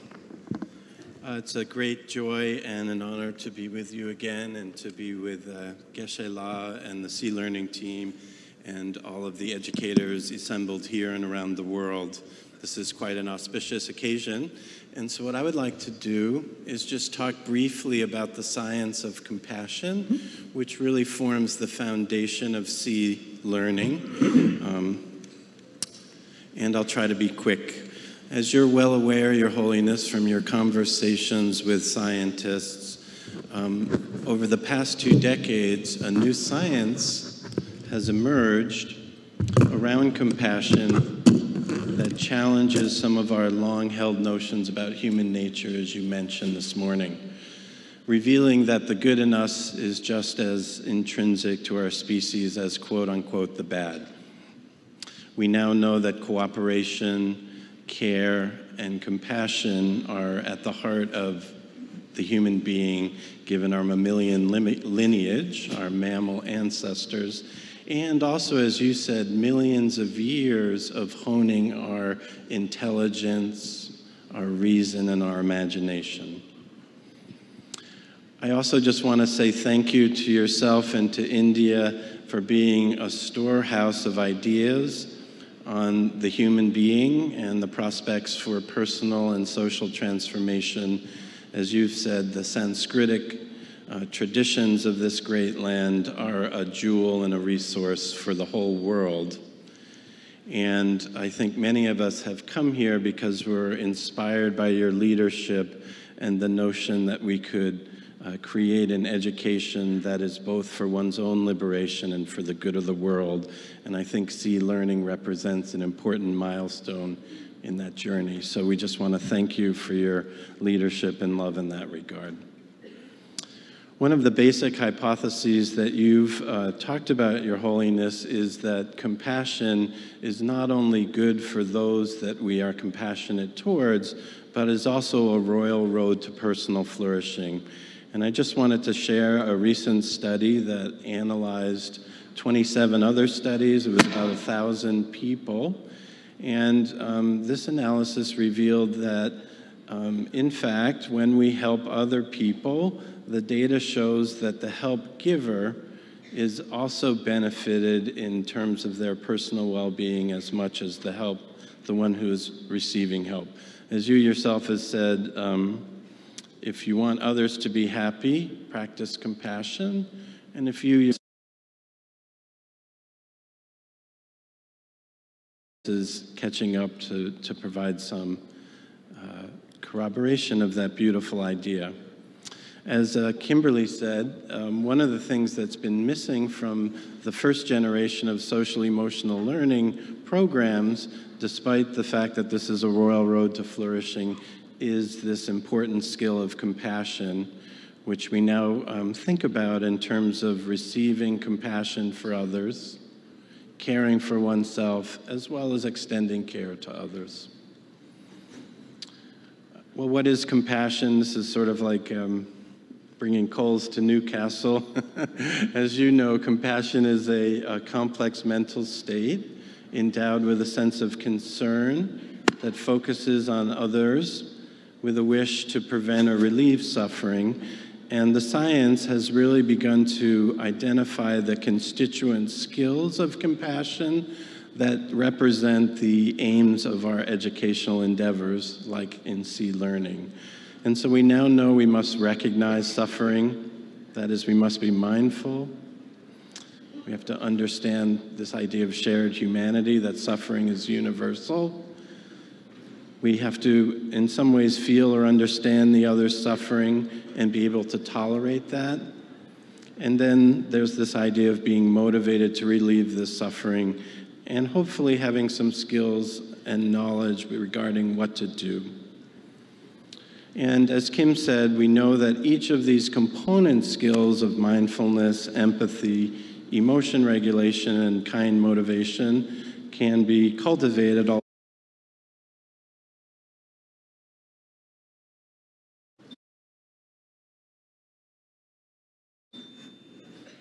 going to skip that for the sake of time. The other thing I just wanted to say, as you know, and we've talked a bit about this together, is that we see these seeds of compassion very near or at birth in children. We used to think, as Kim said, that empathy was a trait and may only be developed by age 5. But now we know that even within the first few months of life, children express concern for other babies. They tend to cry at the cry of another baby, but not their own voice. So they seem to know that another being is suffering. We know that babies in the first 6 months of life prefer helpers over those who hinder others. We see spontaneous soothing and help giving on the part of infants between the first and second year emerging. And we now have a lot of research that shows there's a great joy that children experience when sharing. So this idea that compassion is in our nature has really become part of the new science of human development. So the idea here is that when we have a beautiful curriculum like C Learning, we're not starting from a blank slate, but rather, as you've talked about in your books, we're trying to extend compassion. We're trying to grow these seeds of compassion beyond their expression towards the family, to strangers, outgroups, maybe even the lovely Earth herself. And so, in sum, I think the science of human development and ancient wisdom is coming together, as you know, through all of your engagement with scientists, and that this effort to bring more compassion into the world is a collective worldwide effort. I think polar bears, people, the planet herself are all counting on us. And as you yourself has said, if we have a noble goal, even if it's not reached in our lifetime, it's worthy to keep striving for it. So I'm so happy to be here to celebrate this great effort to do that in terms of C Learning.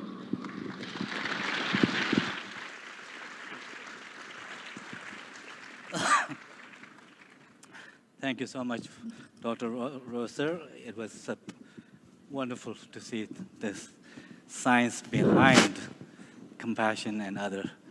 I want to share with you we have to make distinction, attachment and loving kindness. Attachment is very much because of the oriented way, oriented others' attitude. So, compassion, some kind of mixed with attachment, is towards only your friend. That kind of compassion cannot reach towards your enemy, troublemaker. So So the genuine compassion is not oriented their attitude, but being themselves.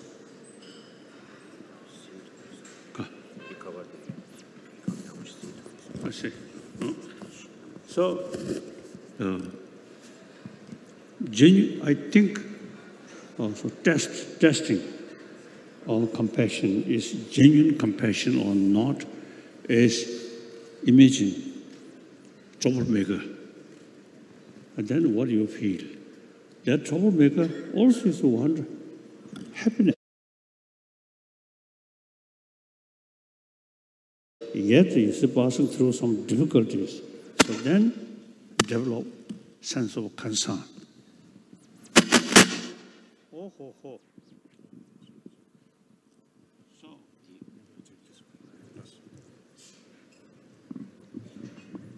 So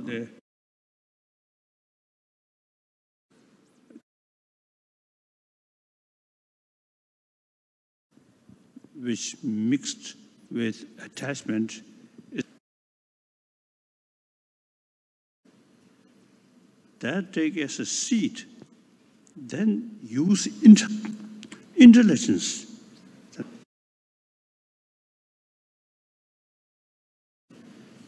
Then finally to a sense of concern. That's genuine compassion. That kind of compassion can develop only through training. The biological factor is a seed. Then intelligence use, the further strengthening, then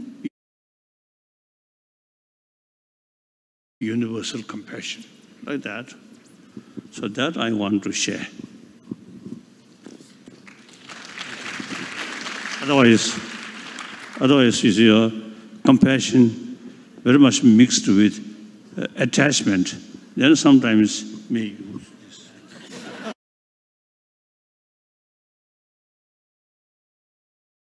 Thank you, Your Holiness, for making such an important distinction.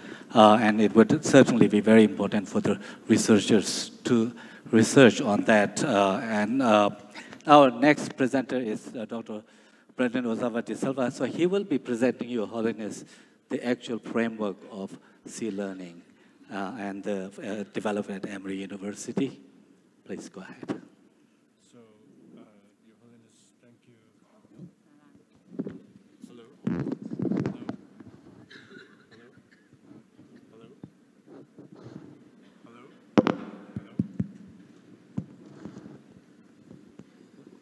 Hello? I use this one. So thank you, Your Holiness. It's a great honor to be here. And thank you so much for your support. And allow me to thank you on behalf of our Sea Learning team and also the many, many educators and curriculum writers who are here with us and some are watching remotely who worked on these materials. Effort, and I'm here representing all of them. So thank you. I would like to, in the interest of time, maybe just focus on a few things. Some of the ways in which we've tried to bring Your Holiness your ideas into this program directly. So you spoke just now, for example, on the difference between compassion and detachment. And we have several lessons. Is not just the outward behavior, but also the inner motivation.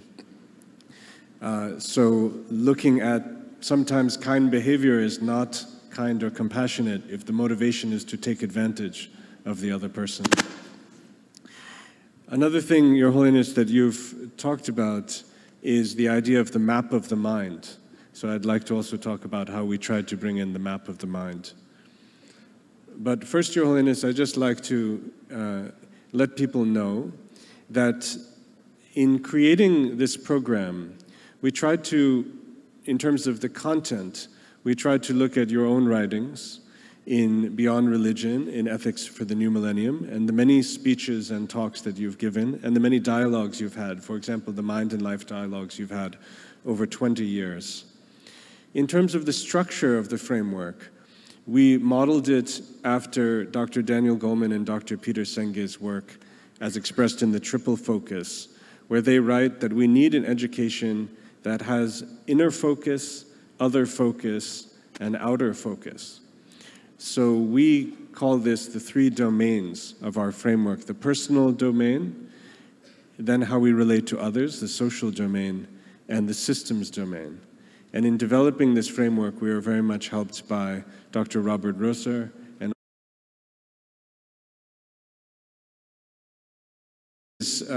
because of bringing in all these different components, we're so fortunate to have Dr. Goleman call this SEL 2.0. And it was actually he who also gave us the name for our program, Social, Emotional, and Ethical Learning.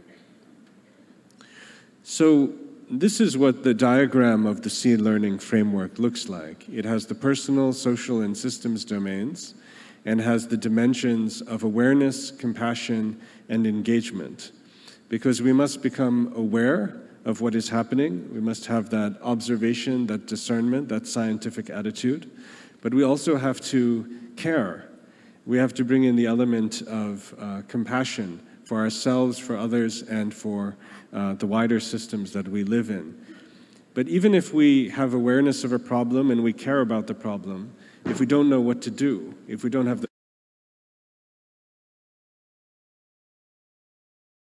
it will not be effective. So we have the 3rd dimension of engagement. So the day that I flew out to India, my wife asked me to, Chikako, who has met you, and hopefully she's watching now from the United States, she asked me, Brendan, draw on a piece of paper a theory of happiness. And I really like that phrase, because it made me think that what we're trying to do in SEED Learning, and what you've been calling on us to do, is to help children develop their own theory of happiness.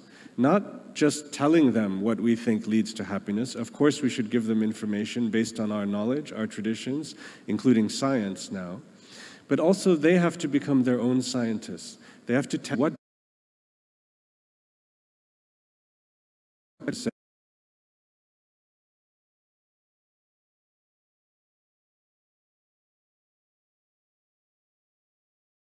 it's a collective matter, and we must think about that collectively. So in this way, we've tried to develop a program that is constructivist in nature, that is based on the spirit of the Nalanda tradition, based on debate, dialectics, and critical thinking, not just telling children what is right and wrong, but allowing them to discover for themselves.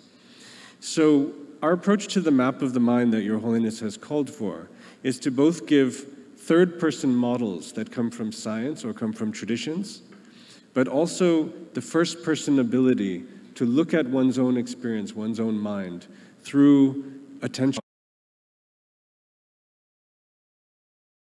cognition, skills that have long been recognized in the Indian traditions and the Tibetan traditions. And it's this combination of first-person and third-person that we think could really lead to the development of one's own ethical development for these students. And I know this is an idea, Your Holiness, you have talked about many times, and also Francesco Varela, who founded Mind and Life with you, has talked about combining these first and third person perspectives. We believe that children can learn to do that from a very early age.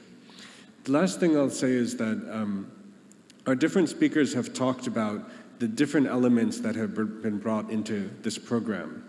And they have mentioned all these, I don't need to repeat them. But one that I want to point out is systems thinking, because this is a very interesting thing. Your Holiness, you have often talked at educational meetings like this. You've mentioned quantum physics, quantum mechanics. It's very hard to teach kindergarten children quantum mechanics and quantum physics, but we can teach them systems thinking. And systems thinking actually is about noticing the difference between superficial appearance and the deeper nature of reality, because it's about seeing interdependence and recognizing that everything that happens, everything that exists, doesn't come from no cause, doesn't come from itself, but comes because of causes and conditions, and exists in very complex networks of relationships and causality. And children can begin to explore these systems and these relationships, and through that, move.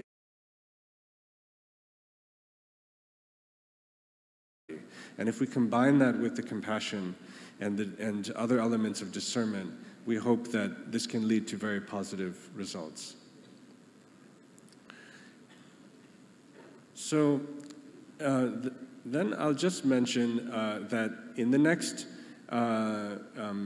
days, this evening and tomorrow, we'll be going over the different parts of the Sea Learning program. We have the framework, which is in the Sea Learning Companion. We have the curricula, which were presented to you today.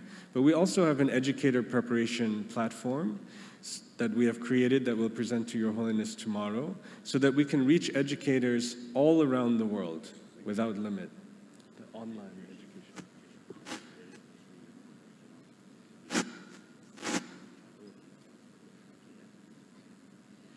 And lastly, we're very committed to cultivating international partnerships, because this is an experiment. This is a first step. Although we've done a lot of work, we're just beginning. And we need the help of all our partners all around the world in order for this to be successful. Lastly, we have a very strong research component, because we know that we have to empirically see the benefits of this, how to create a better program, and what this is doing, and that's the way to go forward. So just like to thank you again, Your Holiness, so much for your support. Wonderful. Wonderful.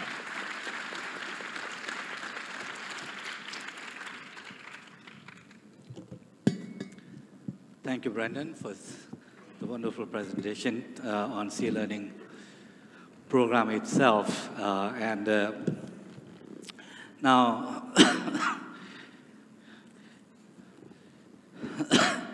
it is my privilege to request Mr. Aditya Nathraj to present on your lifelong work on education. Thank you very much. So I was wondering, when they were introducing everyone on this panel as Dr. Kim, Dr. Robert, what they had me here for. I've been thrown out of 3 different schools. I'm not a doctor by any stretch of imagination. So the only thing I can imagine is comic relief. So that's possible.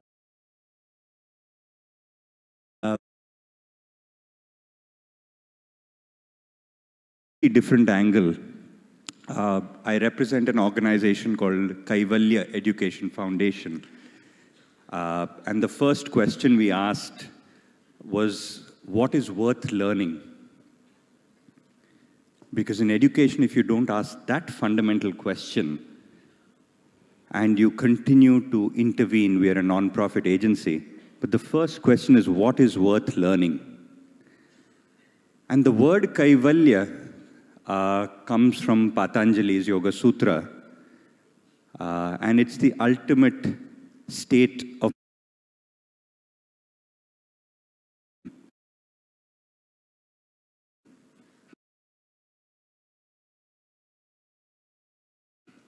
as an organization. And when we work with children, the first thing we realize is the problem is not with children, the problem is with adults in the system. Children already have this. The problem is we adults seem to have power to prevent children from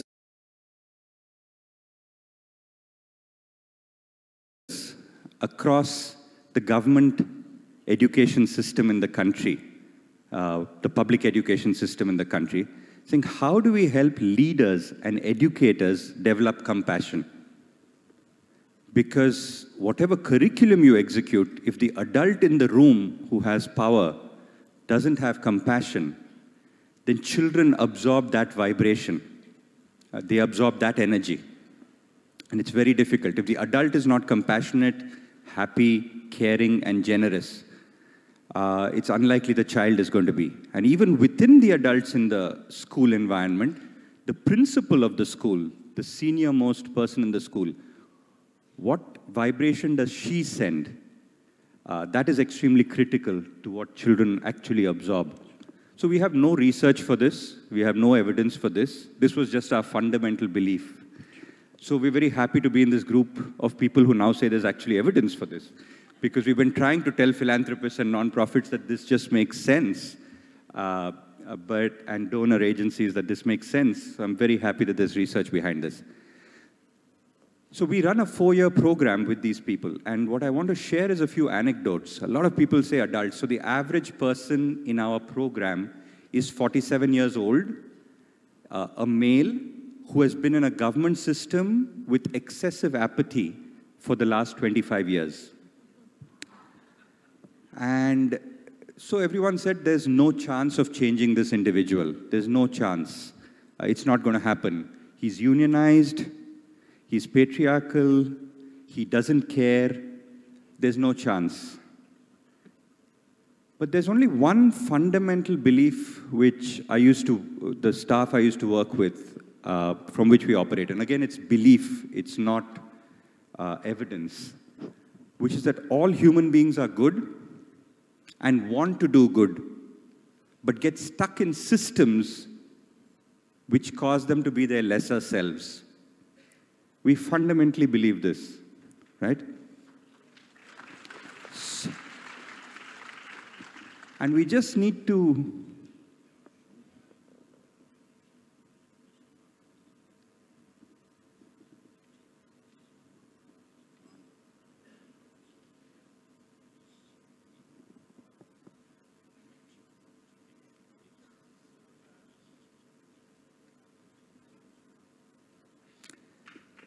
So I want to just repeat that. So we fundamentally believe that all human beings are good and want to do good, but get stuck in systems where they don't believe they have agency and therefore land up being their lesser selves.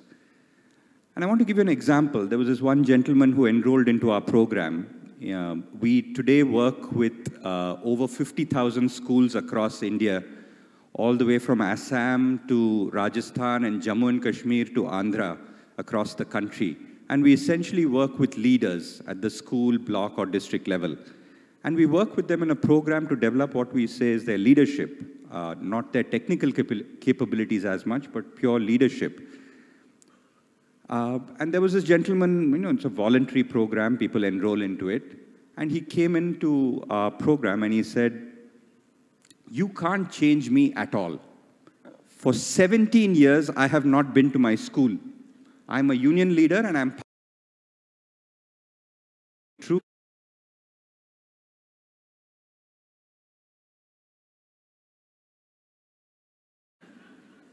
To show you that this world cannot change. The world is filled with people like me. And it cannot change. Because we are all self-centered and that's the only way to live. And he's a union leader. He probably had 5,000 teachers who supported him.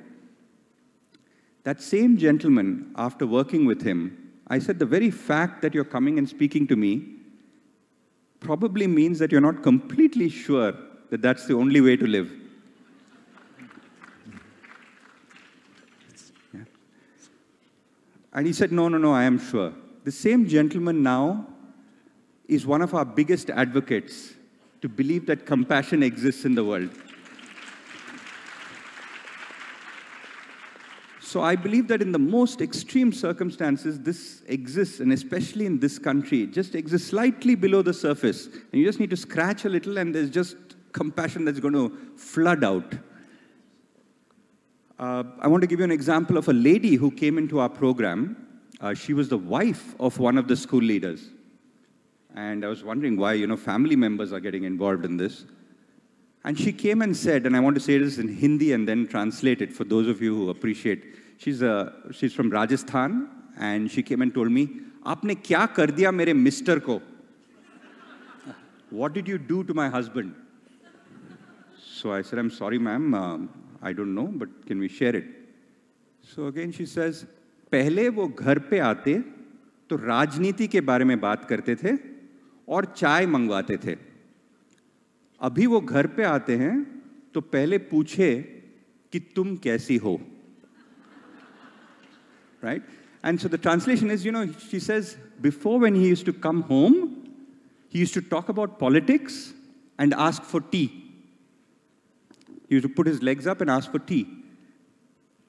Today he comes home and says, "How are you doing?" to his wife, right? So every individual is capable of changing, absolutely capable of changing, and systematic programs for educators are key if we really want to expand socio-emotional learning. Not just for children, but for educators and adults. And I think we'd be very happy to collaborate with Emory, with universities across the world, to see how can we systematically create it in adults in order that adults can now serve children. Thank you very much.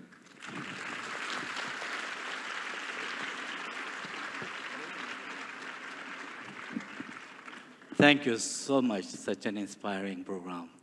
And thank you for your commitment to collaborate with us. We will definitely reach out to you. We will need your collaboration to bring this program here in India. That concludes our presentations here. And we literally have 4 minutes left. And Your Holiness, we're so sorry that it ran very long, but would you have any message, any kind of final thoughts, remarks?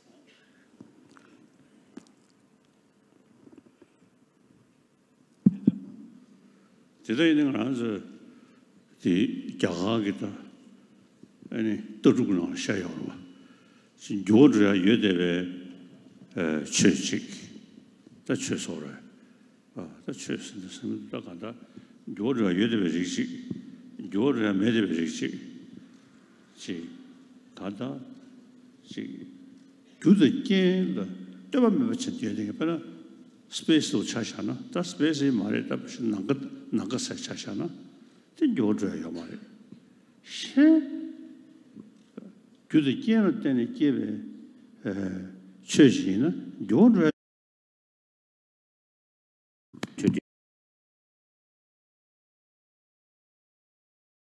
Itself, there is an understanding that whatever comes through causes and conditions, that is bound to it, that it's bound to change. So change is something that is innate in whatever comes through causes and conditions. Although in the Indian philosophical tradition, there is also an understanding that there are certain phenomena which are called permanent phenomena. They may not be subject to change, but the others are subject to change.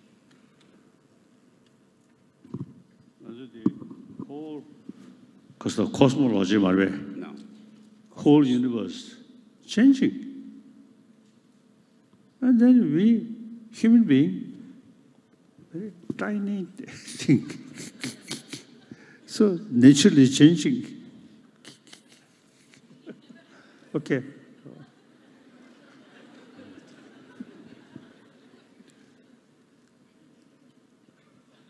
So nothing.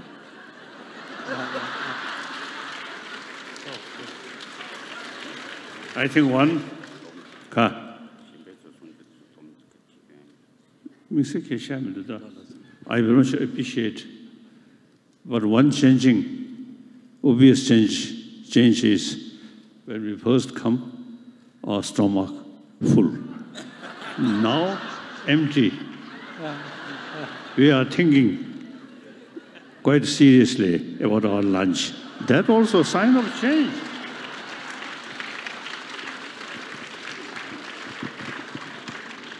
Thank you, Your Holiness, for your presence this morning, for these long, long hours here.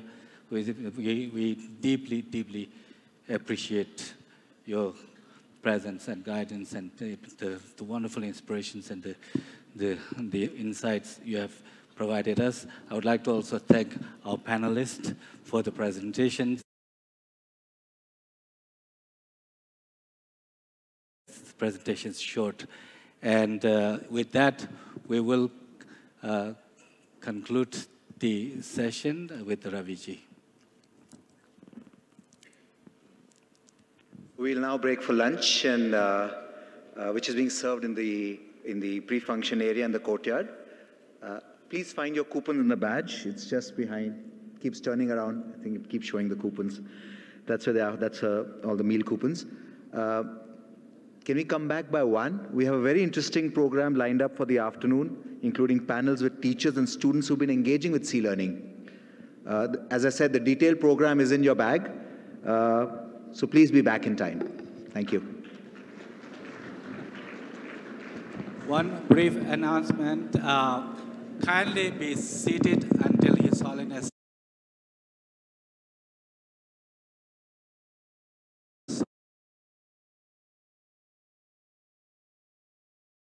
Thank you so much, and have a great afternoon.